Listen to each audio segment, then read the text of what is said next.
দেবীপুর গ্রামের বাসিন্দা বাঞ্ছা রাম, যার বাগানের গা ঘেঁষে তৈরি হতে চলেছে জাতীয় সড়ক। ফলে রাতারাতি গুরুত্ব বেড়ে যায় বাঞ্ছার বাগানের। আর এই সুযোগে বাগান প্রমোটারের হাতে তুলে দিতে চান তার নাতি গুণেশ্বর। অন্যদিকে বাগান বাঁচাতে শুরু হয় বচসা, যার জেরেই মারা যান বাঞ্ছা রাম। এরপরই অশরীরী বাঞ্ছা রাম রুখে দাঁড়ান প্রমোটারের বিরুদ্ধে। বাগান বাঁচানোর লক্ষ্যে শুরু হয় লড়াই। এই গল্প নিয়েই আসতে চলেছে অমিতাভ পাঠকের ছবি বাঞ্ছায় লক্ষ্মীরে।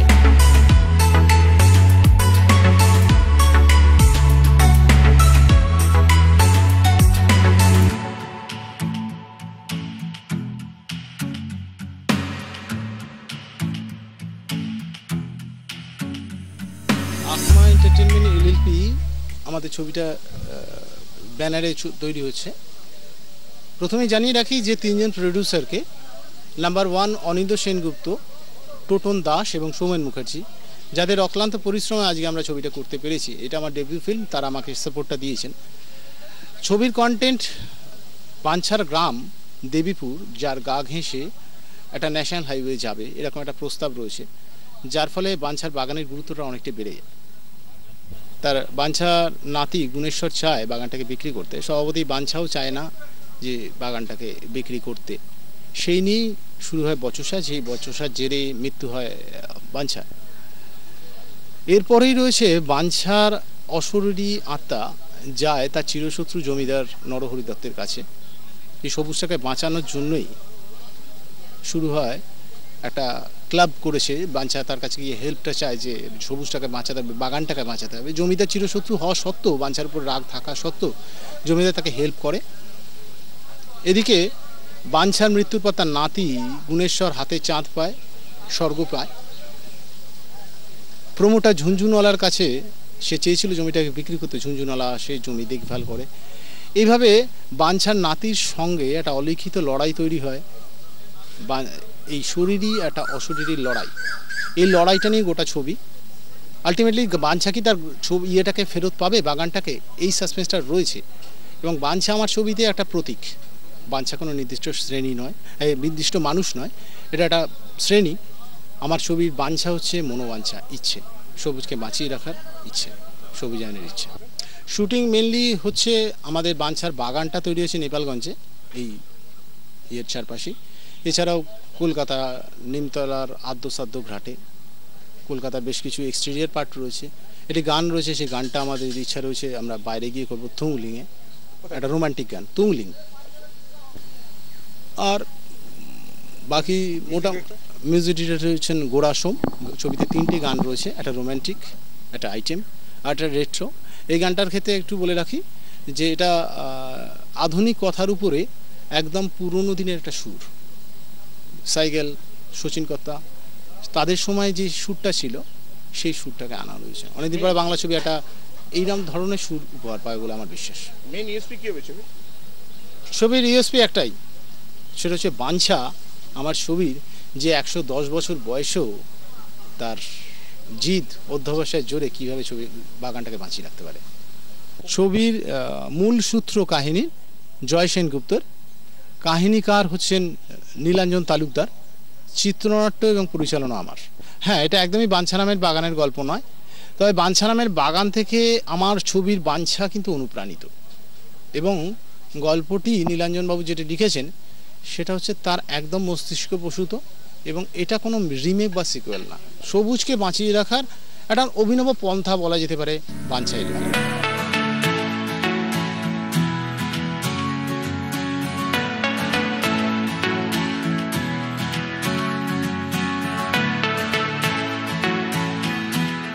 ছবিটিতে সঙ্গীত পরিচালনা করেছেন গোড়া সোম, গান গেয়েছেন অন্বেষা, পৌলমী, মনোরমা, রাজ ও সুদীপ্ত। জুনকে একটি অনন্য চরিত্রে দেখা যাবে, যে একটু চঞ্চল ও সন্দেহপ্রবণ। নাম খেদি। বাঞ্ছা নামের একটি মাত্র বউ, যিনি খুব মানে বাঞ্ছার সঙ্গে বিয়ের পরপরেই তিনি মারা যান এবং বাঞ্ছার কাছে সেই রূপেই ফিরে আসে। মানে যেভাবে যে বয়সে সে মারা যায় সেই রূপেই সে আবার পেতনি রূপে ফিরে আসে বাঞ্ছার কাছে। আর বাঞ্ছার এটাও খুবই অস্বস্তিকর একটি জায়গা, বিকজ বাঞ্ছা চায় না, কোনোভাবেই সে মারা যেতে চায় না, এবং খেদি আসে তার কাছে ফিরে, কারণ খেদির অনেক স্বাদ আহ্লাদ সেগুলো পূরণ হয়নি, আর সেগুলোর জন্য সেই স্বামীর প্রতি তার প্রেম ভালোবাসা সব কিছু নিয়ে সে ফিরে আসে এবং চায় যে বাঞ্ছা তার সঙ্গে মানে কি বলবো চলে যাক। সো এরকম একটা খুনসুটি সারাক্ষণই হতে থাকে, যেখানে খেদি বারবার চেষ্টা করে বাঞ্ছাকে বলতে যে তুমি আমার সঙ্গে চলো, এবং বাঞ্ছা তাকে খুবই মানে দুর্ব্যবহার করে তাড়ানোর চেষ্টা করে। বাট ওভারঅল আমার মনে হয় যে মোর দ্যান মাই ক্যারেক্টার এই গল্পটা দর্শকদের ভালো লাগার একটাই কারণ বাঞ্ছারামের বাগান আমরা যারা দেখেছি, মনোজ মিত্রের লেখা, এবং মনোজ মিত্র অসাধারণ পাঠ করেছেন, তাতে তপন সিনহা ডিরেকশনে সেই হ্যাংওভারটা কিন্তু এখনো আমাদের আছে। আর সবচেয়ে মানে ভালো লাগার জায়গা আমার যে এই ছবিতে টিটোদা এবং মাধবীদি দুজনেই আছেন, এবং ওই গল্পটা থেকে ইন্সপায়ার্ড হয়ে অমিতাভ ওই কাজটা করছে, এবং আমাদের যে চরিত্র প্রদীপদা যে চরিত্রটি করছে সে কিন্তু বাঞ্ছারাম মেয়ের এই পুরো ছবিটা দেখে ইন্সপায়ার, সে নিজেকে তখন বাঞ্ছা মনে করতে শুরু করে, এবং তার পরবর্তীকালে কি কি হতে থাকে সেইটাই দেখানো হচ্ছে এই ছবিতে। আমি এখনই শুটিং, আমার আজকেই ফার্স্ট ডে, এখানে এখনো একটা আমার বাঞ্ছার সঙ্গে পুরো একটা গান বাকি আছে, যেটা কাল বা পরশু হবে। আমার খুব ভালো লাগছে, কারণ আমি ভূতের ক্যারেক্টার কখনো করিনি এর আগে, আর এরকম একটা ভূত, এরকম একটা গ্রাম্য ভূত এরকম গেট আপে, so I am very happy. না, এটা যেমন আউটডোরে হচ্ছে নেপালগঞ্জে, আবার কিছুটা ইনডোরেও আছে আমাদের নর্থ ক্যালকাটার একটি বাড়িতে, নন্দলাল বোসের বাড়িতে, এবং আশা করব সবাই is having a lot of fun. যদিও এটা একটা first time production, first time director, একটু গ্লিচেস, একটু অভিমান, একটু সব কিছু মিলিয়ে কিন্তু ফাইনাল প্রোডাক্টটা আমার মনে হয় ভালো হয়। খেদি।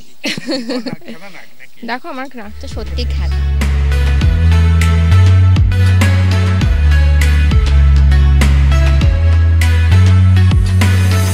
সুমিত সমাদ্দারকে দেখা গিয়েছে দক্ষিণী পোশাকে, শুনবো তাকে।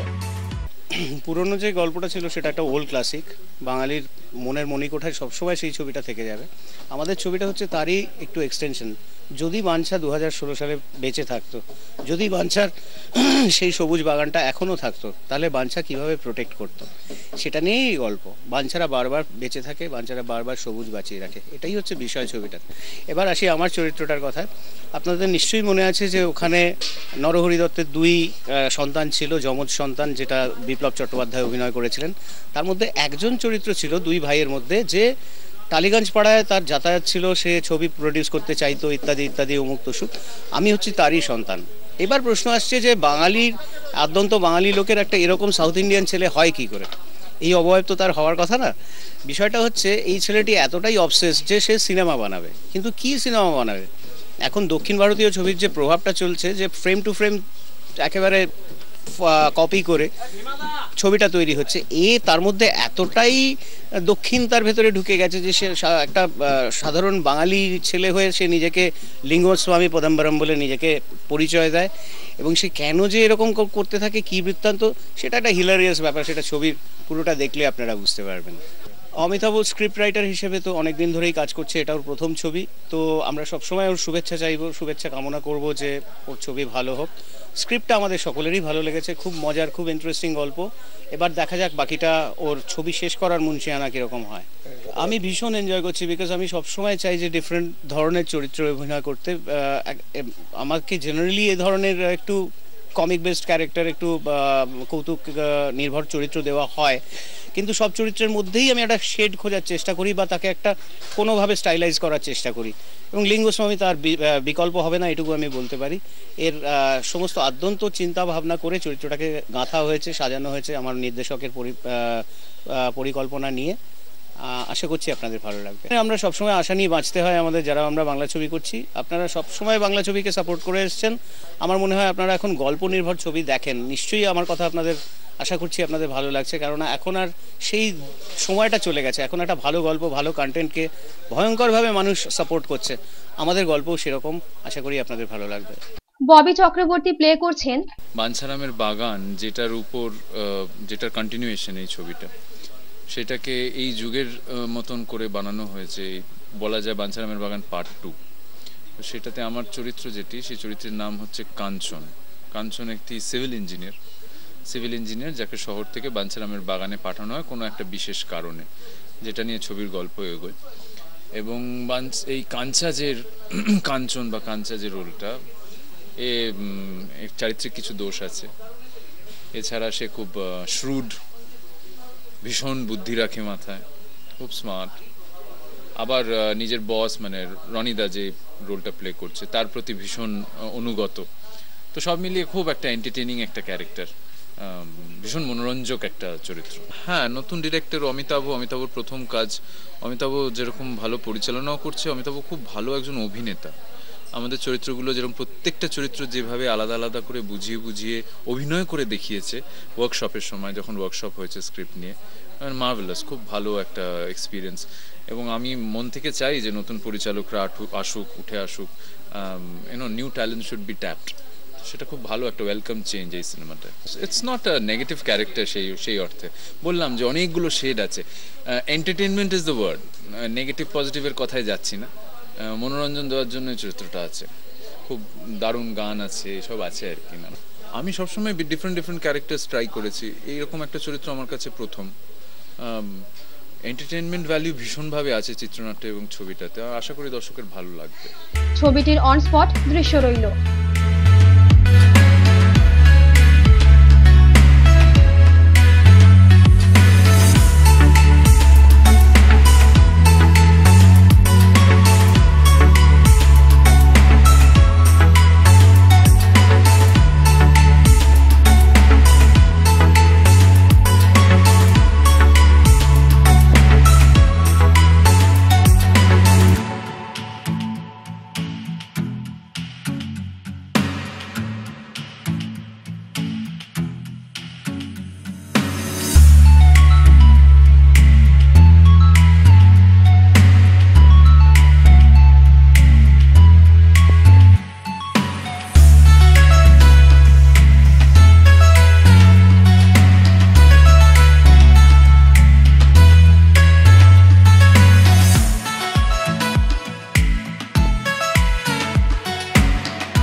সবুজকে বাঁচানোর এক অভিনব পন্থা দেখা যাবে ছবিটিতে।